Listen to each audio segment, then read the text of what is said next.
We've been in a series at Mech simply called 10, which is a walk through the 10 commandments that are given to us by God. To say that it's been eye-opening is an understatement. If you've missed this series, I would just strongly encourage you to go back and listen to it on the Mech app or Mech's YouTube or on the Mech website through our on-demand library. You know that line from The Princess Bride, which is one of my all-time favorite movies, but it says, "You keep using that word. I do not think it means what you think it means."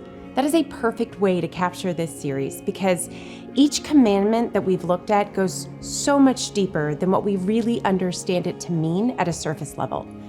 This past weekend's message was no different. We explored all of the nuances of the seventh commandment.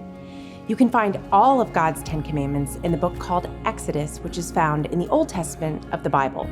So the seventh commandment says, you must not commit adultery.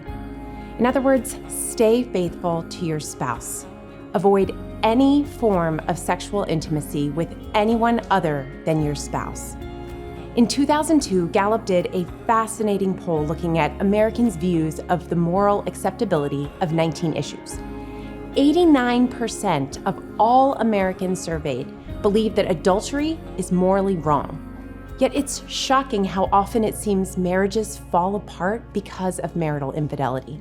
Adultery breaks the heart of God. It is not His plan nor His will for marriage. God's design for the act of holy matrimony that binds a man and woman together. He felt so strongly about this that it made it to His top 10 list of commands that He wants for our lives. Pastor Jim highlighted 4 reasons that adultery was included in God's 10 commandments. The first reason is that it destroys the emotional union of marriage.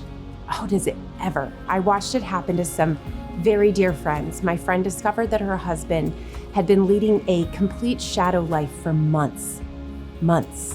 It was absolutely devastating and has continued to impact her life and the life of their child for more than 15 years. The fallout from his choice to break this commandment seems to have just no end in sight. If this is something that you're struggling with, I would encourage you to spend some time in prayer with God today. Ask Him to give you the strength to overcome whatever is tempting your heart or mind. And talk to someone if you need to. You can contact the church office at Mech and ask to speak with someone.